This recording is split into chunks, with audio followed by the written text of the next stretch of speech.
के ऊपर वो किस तरीके से इन सारों को 4 वॉयजेस को देखता है। तो that was a powerful attack ever made against man wickedness and stupidity। Next पे चलते हैं।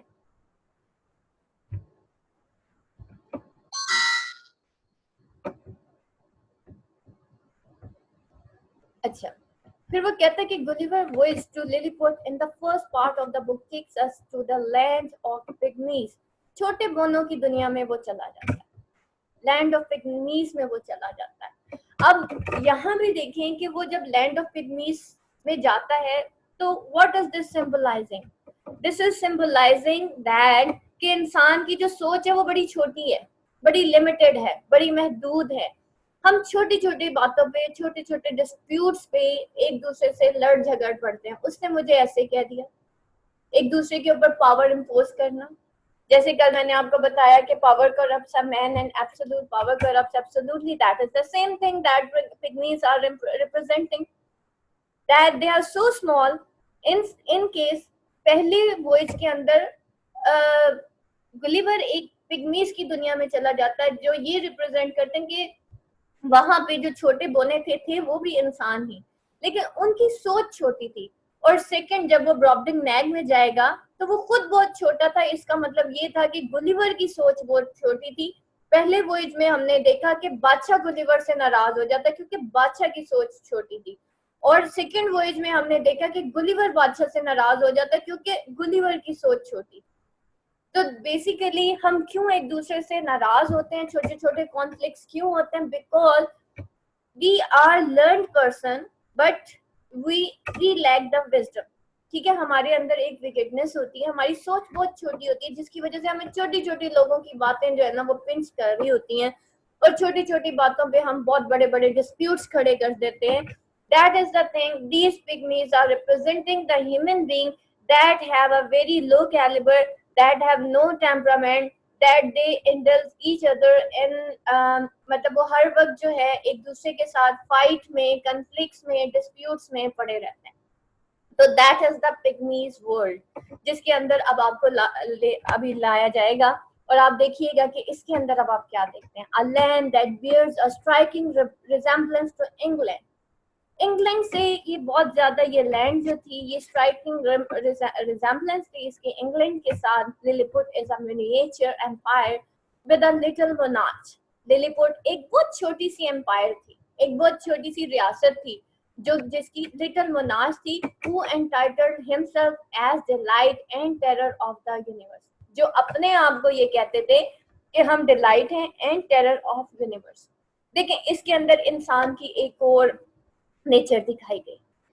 इंसान की एक नेचर है कि सेंस ऑफ अथॉरिटी। बच्चा जब पैदा होता है, आप कभी बच्चे को देखें, मुट्ठी बंद होती है, वो कहता है कि ये दुनिया में जितनी भी चीजें हैं ना ये सारी मेरी है, सब मेरा है। ठीक है, to impose power on each other. बड़ा भाई कहता नहीं छोटा भाई मेरी सारी बातें माने, माँ कहती है औलाद मेरी सारी बातें माने, शोहर कहता है नीचे जितने भी सारे हैं वो मेरी सारी बातें माने। What is this? What is this? This is the sense of authority। ये इंसान की नेचर में है।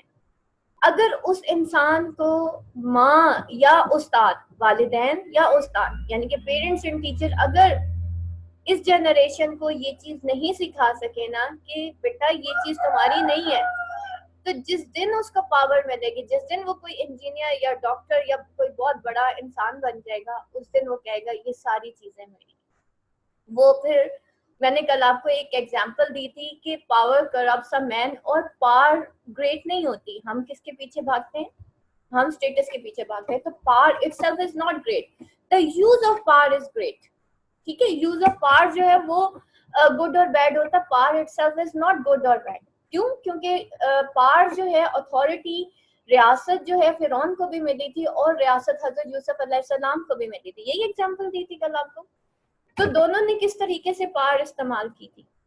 अब वो क्या है, इंग्लैंड जो है in a sense that is representing an imperialistic nation. Imperialism क्या है? इम्पेरियलिज्म यही है कि जितने भी वेल डेवलप्ड कंट्रीज है उन्होंने हमारे ऊपर एक इमेज क्रिएट कर दिया है कि we are whites and you are black. and we have accepted that we are black.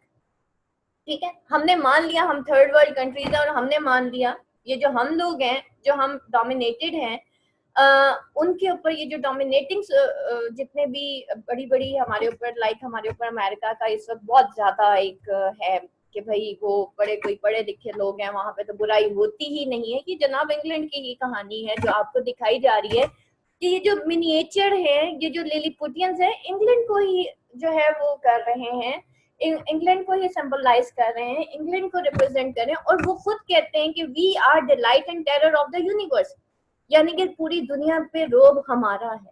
ठीक है, सेंस ऑफ अथॉरिटी उनके अंदर भी है। तो बात सारी हुई पार की, बात सारी हुई इम्पेरियलिस्टिक नेशंस की। तो क्या होता है कि देखिए, मैं उस वक्त तक गुलाम नहीं बन सकती जब तक कि मैं गुलामी कबूल नहीं कर लेती। ठीक है, तो basically that is the case. लेकिन ये मैं आपको मजीद आगे जब हम कल्चर एंड इम्पेरियलिज्म स्टार्ट करेंगे तो आपको मजीद ये इम्पेरियलिस्टिक नेशंस और इम्पेरियलिस्टिक एटीट्यूड्स ये और ज्यादा क्लियर होंगे, तो हम फिर इस पे मजीद बात करेंगे। लेकिन अभी आपका ये इतना ही। So it describes the life and customs of the Lilliputian court, highly remindful of the picture he had seen in London. और वो जो है वहां पे लिलीपुटियन कोर्ट्स की जो है पिक्चर शो करता है, जो कि रिमाइंड करता है लंदन को। बेटा एक क्वेश्चन आता है allegory. Allegory basically representation of something होती है।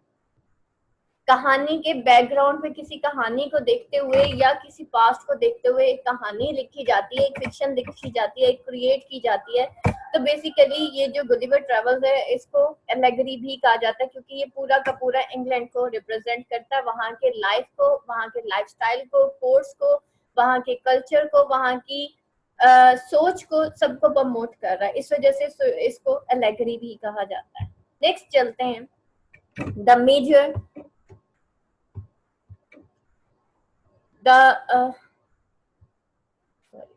the major difference is the size, it emphasizes physical part.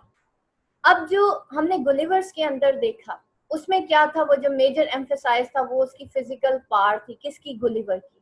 Gulliver learns about the rope dancing skill and the selection of government officials. Gulliver जब वहां Lilliput में जाता है वहां पे वो रोप डांसिंग स्किल सीखता है और सिलेक्शन ऑफ गवर्नमेंट ऑफिशियल्स के, जो उस रस्सी को पार करता है तो वो गवर्नमेंट ऑफिशियल्स जो है तब सेलेक्ट होते हैं। The would-be officers jump from through the hoop to get the position in the king's court. और उसको जो है वो रस्सा कूदना होता है कि वो ताकि किंग की पोजीशन, किंग के कोर्ट में अपनी पोजीशन हासिल कर सके। This is arbitrary and ridiculous.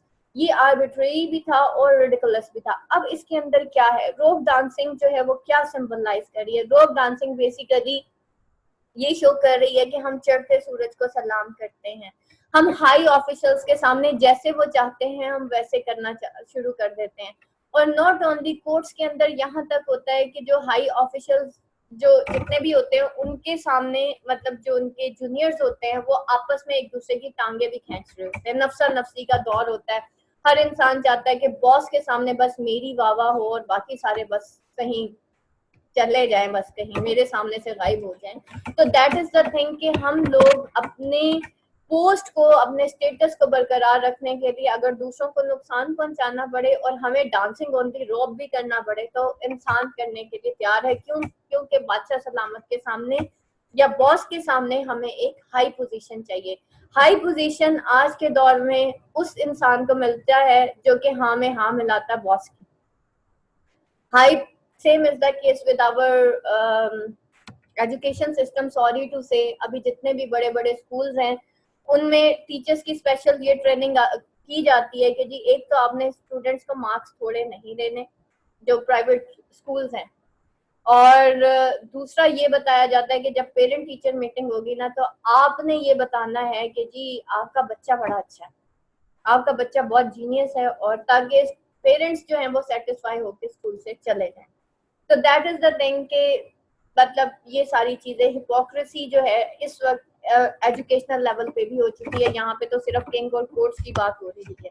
Next उस पे चलते हैं।